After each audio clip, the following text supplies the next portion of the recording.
मानकर, अपना समझकर उसने अपने को सतमार्ग बताया है और शिव मंदिर तक पहुंचाया है। ये उसकी कृपा है।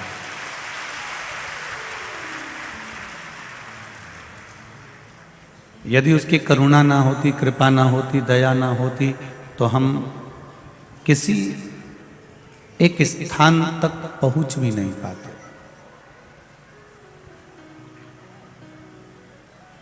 ये उसकी उदारता है, ये उसकी करुणा है। अब इतनी दया मेरे भोलेनाथ जी ने करी है, तो हम भगवान से एक प्रार्थना आप और हम हमेशा करते रहें कि हे प्रभु, जब किसी का जन्म होता है तो उसके आने की सूचना तू 9 महीने पहले दे देता है। माता के गर्भ में अगर कोई आने वाला है तो उसकी सूचना 9 महीने पहले मिल जाती है कि 9 महीने के बाद में छोरा छोरी आएगा, इसके यहाँ संतान आएगी। तो अपन कितनी तैयारी कर लेते हैं। माताएं उसकी पुराने कपड़े निकाल के गोदड़ी सिल लेती है, फिर छोटा छोटा कपड़ा उन फाड़ फाड़ के वो की पुंथरिया बना लेती है, फिर थोड़ा बादाम काजू और मखाना और गोंद का लड्डू सब तैयार होता है। आधा 1 किलो घी भी रख लेती है संभाल के कि अब बहू को जापा होने वाला है। बोलो री इंदौर वालियों, सही है कि गलत? अब परमात्मा से बस इतना जरूर कहना, मेरे महाकाल राजा, तूने जैसे आने की सूचना 9 महीने पहले दे दी, ऐसी हमारी जाने की सूचना 2 घंटे पहले दे देना, तो हम भजन करेंगे।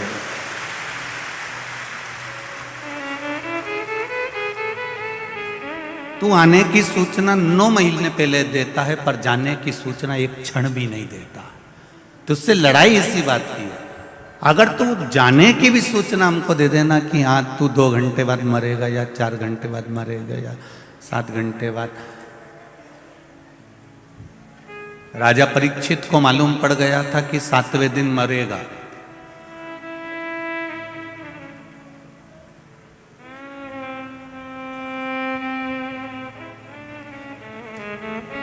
दिन पूरा निकल गया, 7वां, राजा परीक्षित नहीं मरा।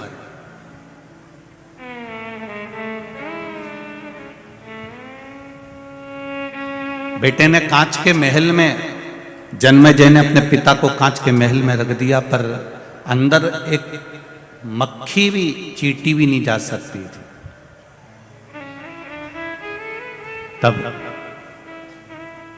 अनार का रस गिलास में भरकर जा रहा था, और उसके नीचे पहले जो गिलास चलते थे उसमें नीचे सी पेंदी होती थी, ऐसा कुछ लगा होता था, अंदर गहरा होता था। किसी किसी के यहाँ होंगे ऐसे गिलास पुराने जमाने के। आजकल तो गिलास एकदम प्लेन होता नीचे से, पर पहले जो गिलास होते थे उसमें पेंदी होती थी रखने की, अलग ही रखा जाता था। उस पेंदी में चिपक कर तक्षक नाग चले गए, और शाम होते होते होते होते अंत में उसके प्राण छूट गए।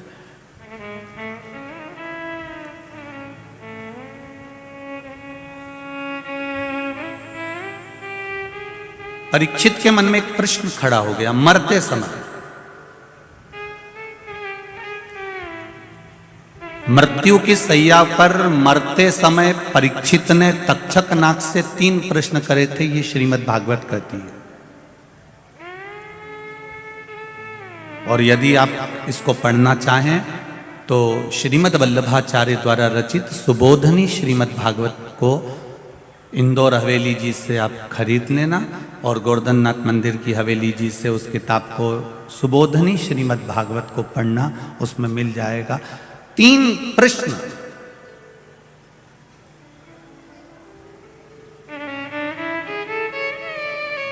तक्षक नाग और परीक्षित के बीच में हुए। उसमें सबसे पहला प्रश्न परीक्षित ने तक्षक नाग से कहा कि तुम मुझे दिन भर निकल गया और इसके बाद में अब मुझे डसने आए हो, उसका कारण क्या है?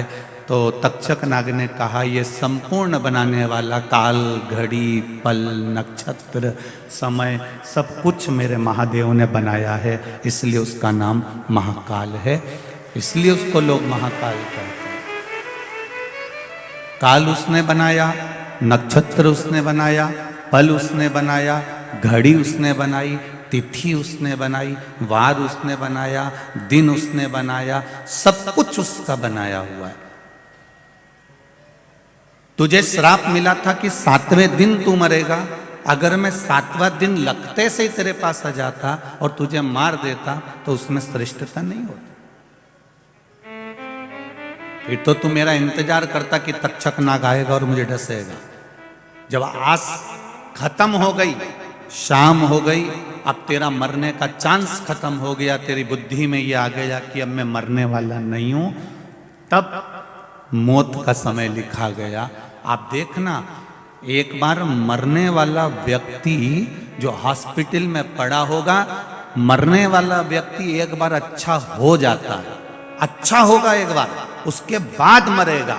अर्थात दिया बुझने से पहले उसकी रोशनी तेज हो जाती है, प्रकाश तेज हो जाता है, तब वो बुझता है।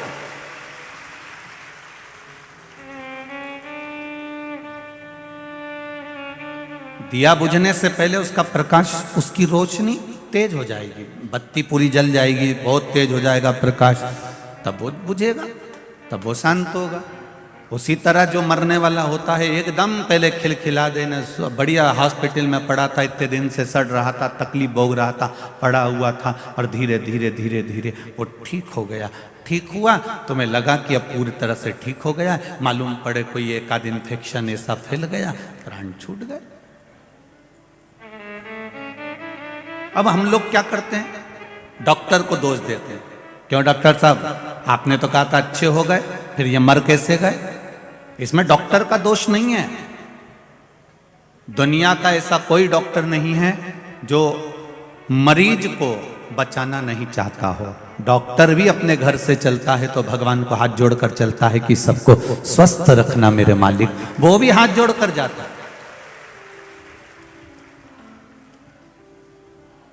वो भी परमात्मा के सामने कहकर जाता है कि जब मैं क्लिनिक पर जाऊं, हॉस्पिटल में जाऊं तो ठीक हो जाए।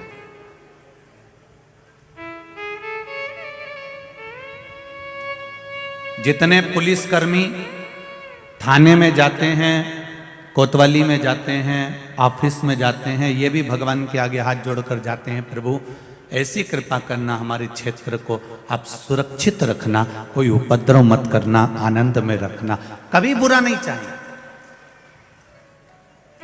एक साधारण से साधारण व्यक्ति भी, आज संजय भैया शुक्ला जी अगर ये कथा करा रहे हैं, संजय भैया शुक्ला जी की मित्र मंडली कथा करा रही है, शुक्ला परिवार का आनंद हो रहा है, तो इनका भी लक्ष्य एक ही है, संजय जी शुक्ला जी का, कि मेरा जो क्षेत्र है उसमें कहीं ना कहीं भगवान शंकर की भक्ति होती रहे, अविरल आनंद होता रहे। सबकी सोच सर्वे भवन्तु सुखी।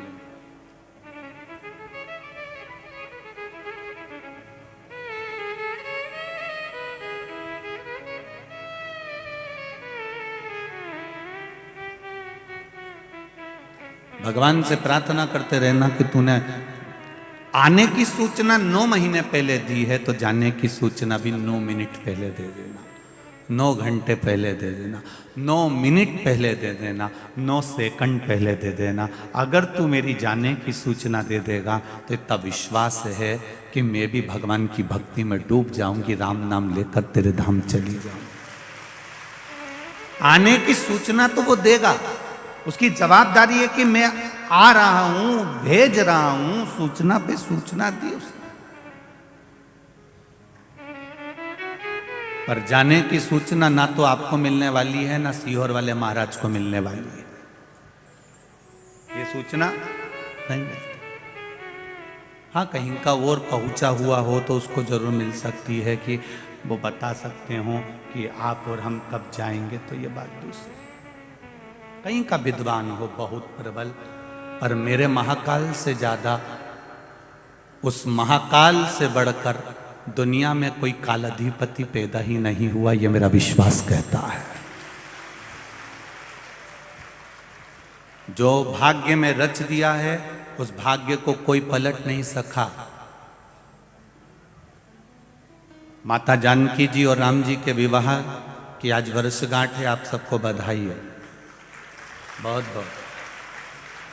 अब जरा विचार करिएगा, माता जानकी का विवाह करने से पहले, राम जी का विवाह करने से पहले कितनी लग्न पत्रिका लिखी होगी, कितना मुहूर्त जांचा गया होगा, कितना कितना मुहूर्त निकाला गया होगा। उसके बाद भी माता जानकी को वन वन डोलना पड़ा। ये ललाट पर लिखा था, भाग्य पर लिखा था। राम जी को राजा बनने से पहले मुहूर्त निकाला गया था, बड़े बड़े तीर्थों का जल लाया गया था, तीर्थ जल लेकर आए, मुहूर्त निकाला गया, सारे विद्वान बैठे और मुहूर्त निकालकर राज तिलक होने की तैयारी थी, पर ललाट पर वनवास लिखा हुआ था।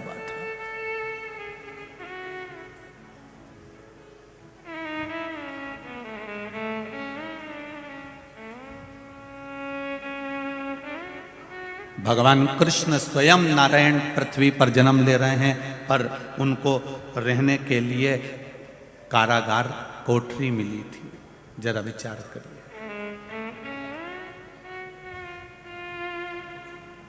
द्वारिका का राज्य भी मिल गया तो सुख नहीं भोग पाए बहू।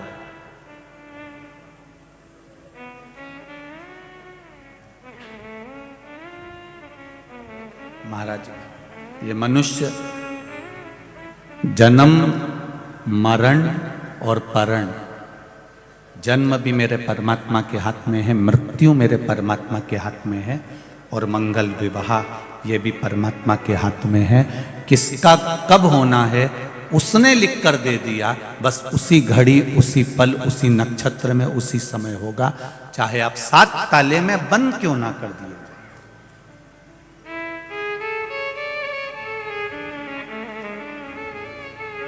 उसने लिख दिया तो लिख दिया। कितने लड़के देखे तुम लोगों के लिए, तुम्हारे माता पिता ने कितने लड़के देखे। अपने अपने घर की बेटियों का जरा विचार करिए। जितनी माताएं बैठी हैं, जितने पुरुष बैठे हैं, अपने घर की बेटी का विचार करिएगा।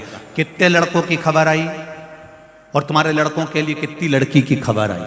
कोई ने मामा ने बताया, ना मौसी ने बताया, ना काका जी ने बताया, ना बाजू वाले ने बताया। कितना लड़का लड़की देखा, आखिरी में किस्मत में यही लड़का लिखा था और किस्मत में यही बहू लिखी थी। इतना देखने के बाद, और तुम्हारे जैसा देखने वाला जो सब्जी का ठेले पे से आलू हो चाहे टमाटर हो 25 बार छाट छाट के लाए, तो लड़की के लिए लड़का क्या तुम छाट के नहीं लाई हो? और लड़के के लिए लड़की तुम छाट के नहीं लाई हो? जरा विचार करो। एक छोरे के लिए बहू ढूंढने गई तो 50 बार विचार करा, नी की नाक लंबी है, नी ये अच्छी दिख रही है, नी एक ही सांवला कलर है, कोई बात नहीं, छत तो अच्छी है, बढ़िया है, जोरदार है, परिवार अच्छा है, कुटुंब अच्छा है, इनके माता पिता अच्छे हैं, बड़े संस्कारी थे, सब छाट के लेके आई थी। पर तुझे क्या मालूम था कि आते सी चंद्र घंटा हो जाएगी? तेरे को क्या मालूम था? आई तो अच्छी थी, जोरदार थी।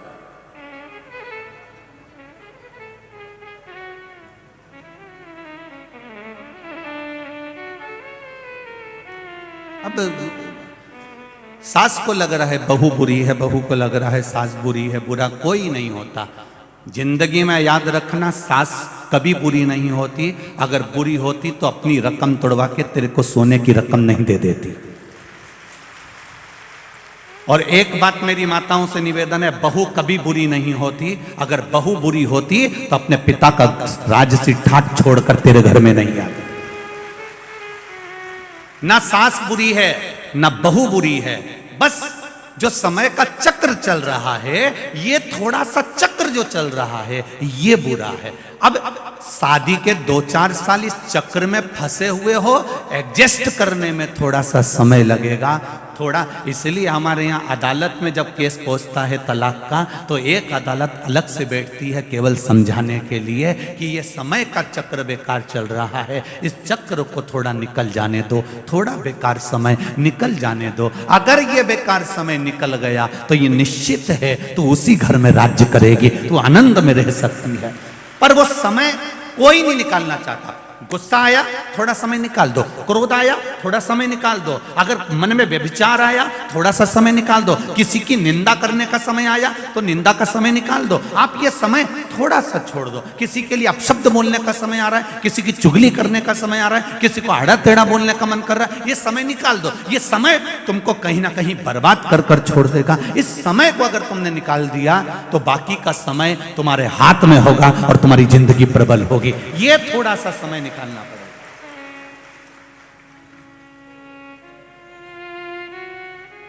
हम समय निकालना नहीं जानते। बहू ने कुछ बोला, तुमने पलट कर जवाब दे दिया। सास ने कुछ बोला, बहू ने पलट कर जवाब दे दिया। कभी विचार तो कर। बहू से भी निवेदन है कि कभी विचार करो, क्या सास बुरी है? नहीं, बुरी होती तो शादी में नाचती नहीं, मेहंदी नहीं लगाती, तेरे पाँव की नाप के चप्पल नहीं लाती, पूछ पूछ के हाथ की चूड़ी का गाला बनवा के सोने की चूड़ी बनवा के लाई। बेचारी खुद नहीं पहनी, ऐसी जोरदार जोरदार साड़ी तेरे को चढ़ाई, और डोकरी तो एक दो साड़ी में अपनी जिंदगी निकाल दी। जरा विचार कर कि सास बुरी नहीं है और ना बहू बुरी है, केवल एक समय जो हमारे सामने चल रहा है, इस समय को थोड़ा सा निकाल दीजिए। बुरा बोल रही है ना, बोलने दो, अपन को समय निकालना है, कोई बात नहीं, समय निकाल दो थोड़ा सा। वो अपशब्द बोल रही है, तुम प्रसन्न होकर समय निकाल दो। बहू ने कुछ कह दिया, सास से निवेदन है तुम अपना मन कहीं भगवान की भक्ति में लगा, थोड़ा सा समय निकालो। ये समय अगर निकल गया तो तुम्हारे बेटे का, बेटी का घर नहीं टूटेगा और वो घर संभल जाएगा। हम समय निकालना नहीं जानते। हम तो बस जरा सा किसी ने कहा तेरे को इतनी तकलीफ है, अभी रुक जा, तू रुक अभी आ। और दक्ष प्रजापति जैसे तैयार होकर सामने खड़े हो गए। श्राप दे दिया चंद्रदेव को, काया का रोग हो जाए तेरे को। अब दामाद को अगर काया का रोग हो गया तो भोगना किसको पड़ा? अरे बोलो तो री जीजियो, भोगना किसको पड़ा? बेटियों को। वो सारे सब दूर हाथ जोड़ती फिर रही, मेरा पति अच्छा कर दो, मेरा पति अच्छा कर दो, मेरा पति अच्छा कर दो। तुमने किसी के यहां जाकर कह दिया हम तो हमारी सास से परेशान हो गए, भगवान ऐसा कर दे मेरी सास को पलंग पे पटक दे, पटक दे मेरे भगवान मेरी सास को पलंग पे, इसका मुंह बंद कर दे। अब भगवान ने मुंह भी बंद कर दिया, पड़ी पलंग पे। अब खिला खाना, दलिया बना, जा गुड़ की थुली बना, लापसी बना। अब धीरे से उसको उठा के बिठा, फिर चम्मच से पिला, पिला, तू नहीं मांगा था।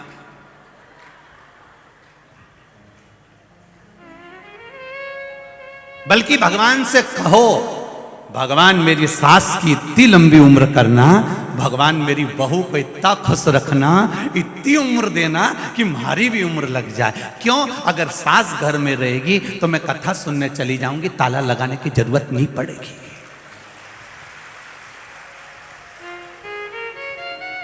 बहू घर में रहेगी तो मैं कथा सुनने चली जाऊंगी, ताला लगाने की जरूरत नहीं पड़ेगी। अगर घर में सास नहीं रहेगी और अकेली रह गई मैं, तो फिर क्या करोगे? ताला लगा के आना पड़ेगा, डर भी लगा रहेगा। वो आएंगे, सब्जी कौन लाएगा, रोटी कौन लाएगा, बच्चे स्कूल से आने वाले होंगे। अगर घर में सास है तुम आराम से मॉल घूम रही हो, तुम्हें कोई फर्क नहीं पड़ रहा, क्योंकि डोकरी घर पे बैठी है।